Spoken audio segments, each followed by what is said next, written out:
우리는 종종 하나님의 뜻에 관한 이야기를 듣습니다.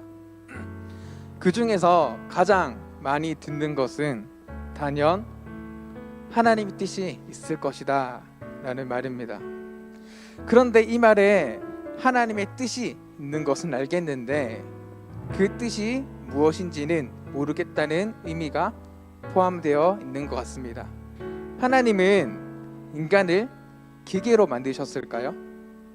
아니면 자발적이고 주체적으로 생각하고 움직일 수 있는 존재로 만드셨을까요?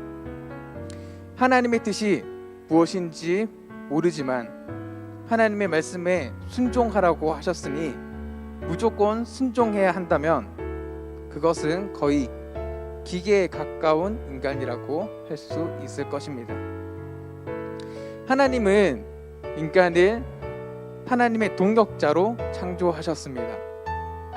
하나님은 에덴 동산에서 인간에게 동산의 모든 열매를 내 뜻대로 먹을 수 있으나 선악을 알게 하는 나무의 열매만은 먹지 말라고 하셨습니다. 이는 하나님께서 인간이 스스로 판단하고 결정할 수 있는 의지를 보여주는 것입니다. 다만 하나님의 말씀이 모든 판단의 기준이 되어야 한다는 것을 말해주고 있습니다. 그러므로 말씀에 순종한다는 것은 하나님의 말씀이 우리의 생각의 기준이 되고 또 기계적으로 따르지 말라는 뜻입니다. 그런데 이 하나님의 뜻을 방해하는 것이 있습니다.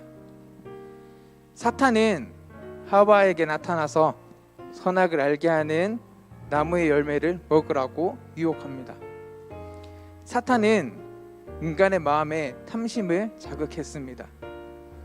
사탄의 유혹의 진짜 의미는 하나님께서 벗어나 더 자유로워지려면 하나님의 말씀을 망가뜨려야 한다는 것입니다. 하나님이 족쇄이고 올무라는 것입니다. 그런데 여러분, 하나님을 떠나는 것, 인간이 스스로의 힘으로 사는 것의 결과는 죽음뿐입니다. 왜냐하면 하나님께서 끊임없이 우리에게 생명을 주시는데 하나님을 떠난다는 것, 말씀을 따르지 않는다는 것은 그 공급이 끊어짐을 의미하기 때문입니다. 사탄은 인간의 탐심을 자극해서 인간 스스로 하나님과 사람 사이에 죄악의 담을 쌓게 만들고 인간과 인간 사이에서도 자유로운 사랑의 관계를 망가뜨리는 불신의 담을 쌓게 만들었습니다. 하나님과 인간, 나와 너 이렇게 구분을 지어놓고 높고 낮음을 만들고 지배와 피지배를 만들고 좋고 싫음의 관계를 만들어냈습니다. 그 결과로 인간의 역사 가운데 인종차별, 계급차별, 성차별, 수많은 차별의 역사가 나타났습니다. 우리가 살아가는 이 세계의 어떤 면들은 사탄의 이러한 전략이 성공한 듯 보이기도 합니다.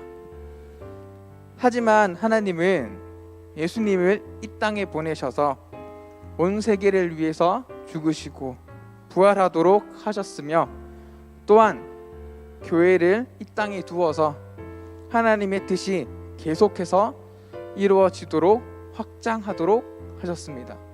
사랑하는 중고등부 여러분, 우리는 하나님의 동역자입니다. 우리는 우리의 욕심을 서로 차별하지 말아야 합니다. 누구에게나 예수님이 필요하기에 누구에게나 예수님을 전할 수 있어야 합니다.